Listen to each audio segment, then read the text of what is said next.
Hello students, class 8 chapter 7 क्या निराश हुआ जाए। इसके लेखक हैं हजारी प्रसाद द्विवेदी जी। एक हजारी प्रसाद द्विवेदी जी का जीवन परिचय। हिंदी भाषा के महान लेखक, शायर तथा गीतकार हजारी प्रसाद द्विवेदी का जन्म 19 अगस्त 1907 को हुआ। जन्म स्थान उत्तर प्रदेश के बलिया जिले के आरत दुबे का छपरा ओझवलिया नामक गांव में हुआ था। प्रमुख रचनाएं सूर साहित्य, हिंदी साहित्य की भूमिका, प्राचीन भारत के कलात्मक विनोद, कबीर, नाथ संप्रदाय। इनके पुरस्कार कौन कौन से मिले हैं हजारी प्रसाद द्विवेदी जी को? हजारी प्रसाद द्विवेदी जी को साहित्य एवं शिक्षा के क्षेत्र में पद्म भूषण से सम्मानित किया गया।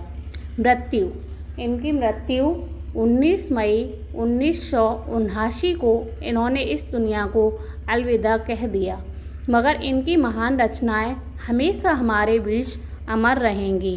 पाठ का सार इस तरह से है। मेरा मन कभी कभी बैठ जाता है। समाचार पत्रों में ठगी, डकैती, चोरी, तस्करी और भ्रष्टाचार के समाचार भरे रहते हैं।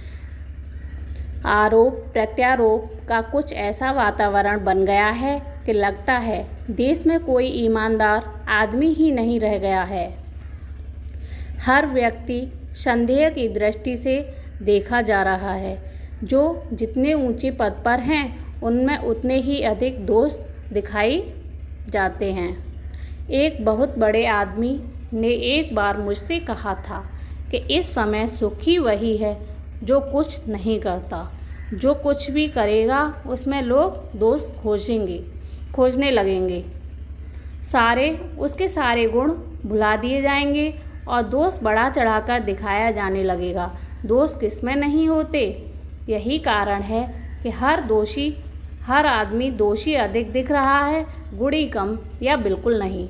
स्थिति अगर ऐसी है तो निश्चय ही चिंता का विषय है। दोषी ज़्यादा हैं और गुणी कम हैं, अर्थात दोषों का प्रभाव गुणों के प्रभाव की अपेक्षा अधिक होता जा रहा है। इस तरह मानसिकता धीरे धीरे पूरे समाज की सोच को नकारात्मक बना रही है। क्या यही भारतवर्ष है जिसका सपना तिलक और गांधी ने देखा था? रविंद्रनाथ ठाकुर, टैगोर और मदन मोहन मालवीय का महान सांस्कृतिक सभ्य भारतवर्ष किस अतीत के गड्ढर में डूब गया? आर्य और द्रविड़, हिंदू और मुसलमान, यूरोपीय और भारतीय आदर्शों की मिलन भूमि, मानव महासमुद्र क्या सूख ही गया? मेरा मन कहता है ऐसा हो नहीं सकता। हमारे महान मनीषियों के सपनों का भारत है और रहेगा, अर्थात भारतीय समाज की बुनियादी अनेकता में एकता की भावना की सुदृढ़ता के लिए सभी महापुरुष ने बहुत प्रयत्न किए हैं। उन्हें हम व्यर्थ नहीं जाने देंगे। यह सही है कि इन दिनों कुछ ऐसा माहौल बना है कि ईमानदारी से मेहनत करके जीविका चलाने वाले निरीह और भोले वाले श्रमजीवी पिस रहे हैं और झूठ तथा फरेब का रोजगार करने वाले फल फूल रहे हैं। देखिए, इधर जो भोले भाले श्रमजीवी हैं उनके पास एक छोटा सा मकान भी बनने के लिए पैसे नहीं हैं, और जो झूठ से रिश्वत ले लेके अपना काम करते हैं उनका आराम से पड़े हैं पैसों पर और खूब बड़े बड़े मकान भी हैं। ईमानदारी और मूर्खता का पर्याय समझा जाने लगा है। सच्चाई केवल भीरू और बेबस लोगों के हिस्से में पड़ी है। ऐसी स्थिति में जीवन के महान मूल्यों के बारे में लोगों की आस्था ही हिलने लगी है। परंतु ऊपर जो कुछ दिखाई दे रहा है वह बहुत ही हाल ही मनुष्य निर्मित नीतियों की त्रुटियों की देन है। धन और शक्ति की लालच में नैतिकता में गिरावट आ रही है। हुआ यह है कि इस देश के कोट दरिद्र जनों की हीन अवस्था को दूर करने के लिए ऐसे अनेक कायदे और कानून बनाए गए हैं जो कृषि, उद्योग, शिक्षा और स्वास्थ्य की स्थिति को अधिक उन्नत और सुचारू बनाने के लक्ष्य से प्रेरित हैं। परंतु जिन लोगों को इन कार्यों में लगना है उनका मन सदा पवित्र नहीं होता। व्यक्ति का चित्त सदा आदर्शों द्वारा चालित नहीं होता। ऐसे आदर्श व्यक्तियों की तरह से जैसे मदर टेरेसा हैं, सुभाष चंद्र बोस हैं, इनकी तरह से किसी का भी मन चित्त जो है आदर्शों की तरफ नहीं चलता है। जितने बड़े पैमाने पर इन क्षेत्रों में मनुष्य की उन्नति के विधान बनाए गए, उतनी ही मात्रा में लोभ, मोह जैसे विकार भी विस्तृत होते गए। लक्ष्य की बात भूल गए।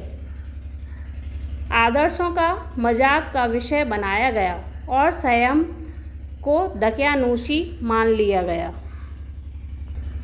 परिणाम जो होना था वह हो रहा है। यह कुछ थोड़े से लोगों के बढ़ते हुए क्षोभ का नतीजा है, परंतु इसमें भारतवर्ष के पुराने आदर्श और भी अधिक स्पष्ट रूप से महान और उपयोगी दिखाई देने लगे हैं। कहने का तात्पर्य है कि यदि समाज प्रगतिशील है तो व्यक्ति का जीवन भी सुविधाजनक होगा, परंतु यदि समाज उन्नत नहीं है तो व्यक्ति कितना भी धनी क्यों न हो, उसका जीवन सुविधाजनक नहीं हो सकता। भारतवर्ष सदा कानून को धर्म के रूप में देखता आ रहा है। आज एकाएक कानून और धर्म में अंतर कर दिया गया है। धर्म को धोखा नहीं दिया जा सकता, कानून को धोखा दिया जा सकता है। यही कारण है कि जो लोग धर्मशील नहीं हैं वे कानून की त्रुटियों से लाभ उठाने में संकोच नहीं करते। इस बात के पर्याप्त प्रमाण खोजे जा सकते हैं कि समाज के ऊपरी वर्ग में चाहे जो भी होता रहा हो, भीतर भीतर भारतवर्ष अब भी यह अनुभव कर रहा है कि धर्म कानून से बड़ी चीज़ है।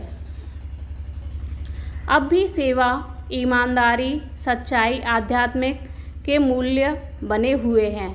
वे दब अवश्य गए हैं लेकिन नष्ट नहीं हुए। आज भी वह मनुष्य से प्रेम करता है, महिलाओं को सम्मान करता है, झूठ और चोरी को गलत समझता है, दूसरों को पीड़ा पहुंचाना पाप समझता है।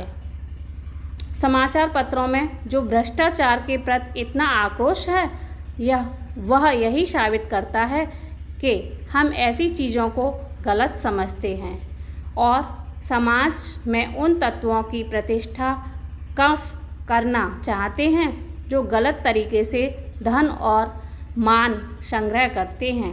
ये सभी उदाहरण साबित करते हैं कि धर्म के कारण हम में सही गलत की समझ अब भी बनी हुई है। दोषों का पर्दाफाश करना बुरी बात नहीं है। बुराई यह मालूम होती है कि किसी के आचरण के गलत पक्ष को उद्घाटित करके उसमें रस लिया जाता है। बुराई में रस लेना बुरी बात है। अच्छाई में उतना ही रस लेकर उजागर न करना और भी बुरी बात है। सैकड़ों घटनाएं ऐसी घटित हैं जिन्हें उजागर करने से लोक चित्त में अच्छाई के प्रति भावना जागती है। एक बार रेलवे स्टेशन पर टिकट लेते हुए गलती से मैंने 10 की बजाय 100 रुपये का नोट दिया और गाड़ी में आकर बैठ गया। थोड़ी देर में टिकट बाबू इन दिनों के सेकंड क्लास के डिब्बे में हर आदमी का चेहरा पहचानता हुआ उपस्थित हुआ। उसने मुझे पहचान लिया और बड़ी विनम्रता के साथ मेरे हाथ में 90 रुपये दिए और बोला, यह बहुत बड़ी गलती हो गई थी। आपने भी नहीं देखा, मैंने भी नहीं देखा। उसके चेहरे पर विचित्र संतोष की गरिमा थी और बड़ी विनम्रता के साथ मेरे हाथ में 90 रुपये दिए और बोला, यह बहुत बड़ी गलती हो गई। आपने भी नहीं देखा और मैंने भी नहीं देखा। उसके चेहरे पर विचित्र संतोष की गरिमा थी। यह घटना ईमानदारी, कर्तव्यपरायण तथा जिम्मेदार जैसे मूल्यों को उजागर करती हैं। मैं चकित रह गया। कैसे कहूँ कि दुनिया में सच्चाई और ईमानदारी लुप्त हो गई हैं। एक बार मैं इसके बाद दूसरी घटना है लेखक जी की। एक बार वे बस में यात्रा कर रहे थे। मेरे साथ मेरी पत्नी और 3 बच्चे थे। बस में कुछ खराबी थी, रुक रुक कर चलती थी। गंतव्य से कोई 8 किलोमीटर पहले ही एक निर्जन सुनसान स्थान में बस ने जवाब दे दिया। रात के कोई 10 बजे होंगे। बस में यात्री घबरा गए। कंडक्टर ऊपर गया और एक साइकिल लेकर चलता बना। लोगों को शक हो गया कि हमें धोखा दिया जा रहा है। बस में बैठे लोगों ने तरह तरह की बातें करना शुरू कर दी। किसी ने कहा यहाँ डकैती होती है, तो 2 दिन पहले इसी तरह एक बस को लूटा गया था। कुछ नौजवानों ने ड्राइवर को पकड़कर मारने पीटने का हिसाब बनाया। उसके चेहरे पर हवाइयाँ उड़ने लगी। लोगों ने उसे पकड़ लिया। वह बड़े कातर ढंग से मेरी ओर देखने लगा और बोला, हम लोग बस का कोई उपाय कर रहे हैं, बचाइए, ये लोग हमें मारेंगे। डर तो मेरे मन में भी था, पर उसकी कातर मुद्रा देखकर मैंने यात्रियों को समझाया कि मारना ठीक नहीं है। परंतु यात्री इतने घबराए हुए थे कि वे मेरी बात सुनने को तैयार ही नहीं हुए। कहने लगे, इसकी बातों में मत आइए, धोखा दे रहा है। कंडक्टर को पहले ही डाकुओं के यहाँ भेज दिया है। मैं भी बहुत भयभीत था, पर ड्राइवर को किसी तरह मारपीट से बचाया। 1.5-2 घंटे बीत गए। मेरे बच्चे भोजन और पानी के लिए व्याकुल थे। मेरी और पत्नी की हालत बुरी थी। लोगों ने ड्राइवर को मारा पीटा तो नहीं, पर उसे बस से उतारकर एक जगह घेर कर रखा। कोई भी दुर्घटना होती है तो पहले ड्राइवर को समाप्त कर देना उन्हें उचित जान पड़ा। मेरे गिड़गिड़ाने का कोई विशेष असर नहीं पड़ा। उसी समय क्या देखता हूँ कि एक खाली बस चली आ रही है और उस पर हमारा बस कंडक्टर भी बैठा हुआ है। उसने आते ही कहा, अड्डे से नई बस लाया हूँ, इस पर बैठ जाइए। उसने आते ही और बोला, पंडित जी, बच्चों का रोना मुझसे देखा नहीं गया, वहीं दूध मिल गया था, थोड़ा लेता आया हूँ। यात्रियों में फिर जान आई। सबने उसे धन्यवाद दिया, ड्राइवर से माफ़ी मांगी और 12 बजे से पहले ही सब लोग बस अड्डे पहुँच गए।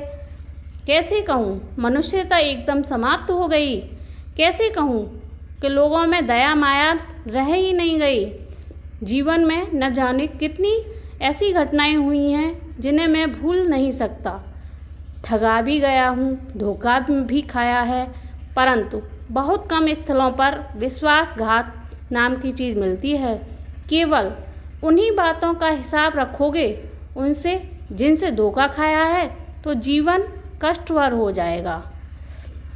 परंतु ऐसी घटनाएं भी बहुत कम नहीं हैं जब लोगों ने अकारण सहायता की है, निराश मन को ढांढस दिया है और हिम्मत बनाई है।